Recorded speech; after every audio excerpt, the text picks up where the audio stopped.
Hey everyone, welcome back to another episode of Mastering Pain. This is going to be our second installment. And if you haven't seen the first installment, I recommend you go back and watch that one. It's linked on our YouTube page, but it's okay if you're just picking up right now.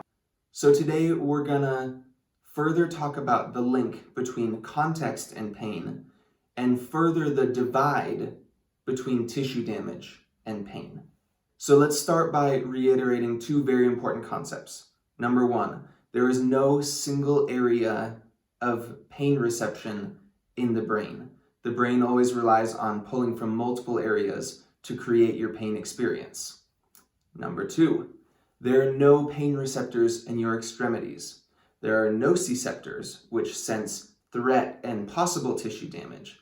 That information is then brought up to the brain and is useful information, but really is only one part of the pain experience. Remember, you don't see with your eyes. Your eyes sense light coming in. You see with your brain. That's what makes the image. Same thing with your ears. You don't hear with your ears. Your ears sense what's coming in, and your brain makes meaning out of it. So the different areas of your brain are basically having a little board meeting, a little staff meeting up in your head at all times. They're trying to figure out what we need to pay attention to right now, just like at your normal staff meeting.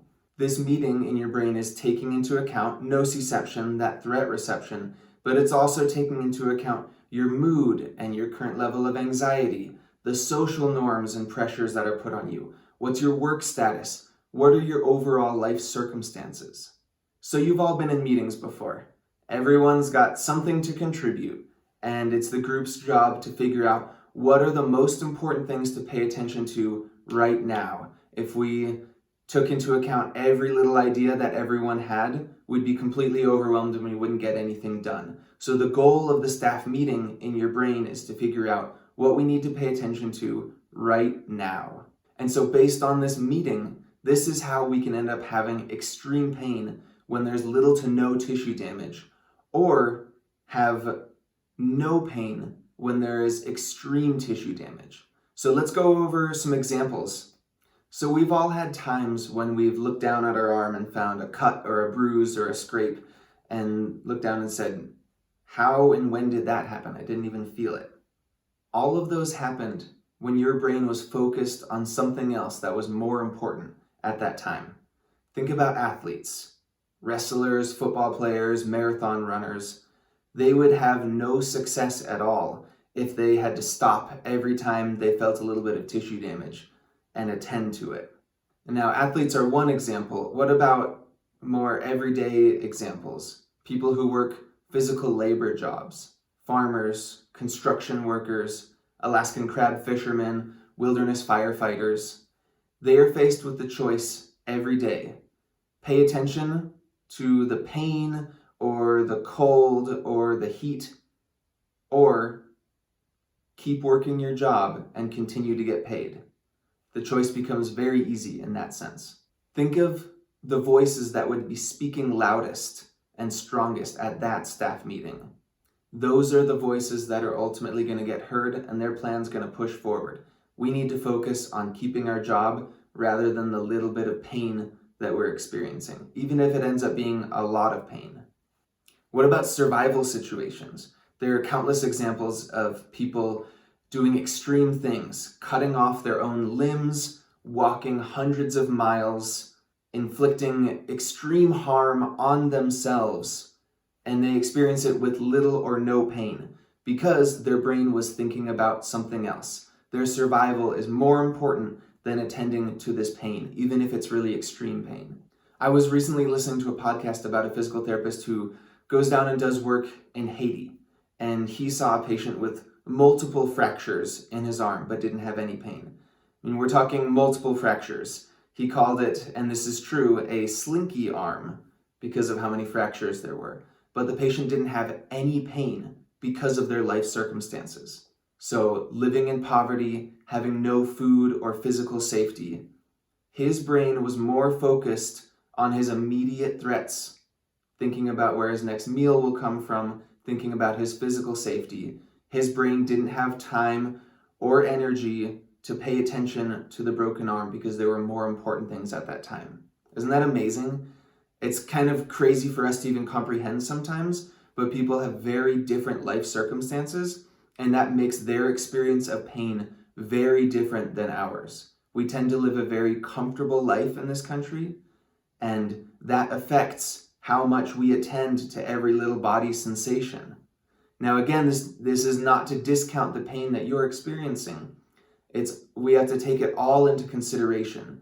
No matter what your circumstances are, no matter how bad your tissue damage is, your pain is real. It just happens to be informed by the world you grew up in. So picture this. You're out hiking in the beautiful Rocky Mountains and you're on your favorite trail and you step on a rock and roll your ankle. You get immediate pain. Your ankle starts swelling up and it's telling you, you need to pay attention to me. This is good. This is our brain doing what it's supposed to do, telling us to attend to our injury. But then, a few seconds later, you look up and see a landslide is coming towards you. Now your brain is faced with a choice. Now that staff meeting in your brain is taking on a very different role. We need to pay attention to the ankle or the landslide. The ankle or the landslide. Which one are we going to pay attention to? Of course, it happens a lot faster than that. Your brain immediately makes the choice. That is going to kill me. This is just a temporary thing. And all of a sudden, you're able to walk, if not run, away from the landslide with little to no pain in your ankle. Now you make it past the landslide, everything's okay. Now the ankle starts hurting a bit more. Now it's more immediate and pressing that you pay attention to that ankle. What about the other side of the coin? When minimal tissue damage can cause severe pain. How much does an itty-bitty paper cut hurt? These are really small injuries, but there are few pains worse on the planet than a paper cut. How about a needle poke? Especially if you have a fear of needles. It's really a small amount of tissue damage, but I'm sure there are people at home squirming just thinking about a needle poke. What about headaches? With a few extreme exceptions, headaches are not causing tissue damage in your brain, but they're extremely painful. This concept also helps us explain things like phantom limb pain, where you can have extreme pain to a limb or an appendage that's not even there. And guess what? There are children born without limbs because of genetic or birth defects that experience phantom limb pain. They've never had an arm in their life, and yet they are still experiencing their body like they have an arm and they can have phantom pain. So we went over some extreme examples on either side.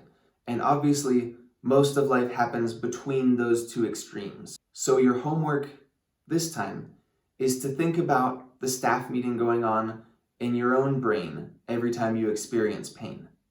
Are there sensations, painful or otherwise, that have a louder, stronger voice at that staff meeting?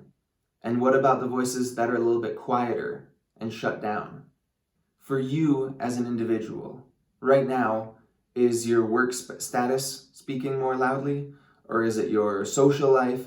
Or is it your anxieties or your seasonal affective disorder speaking up the loudest?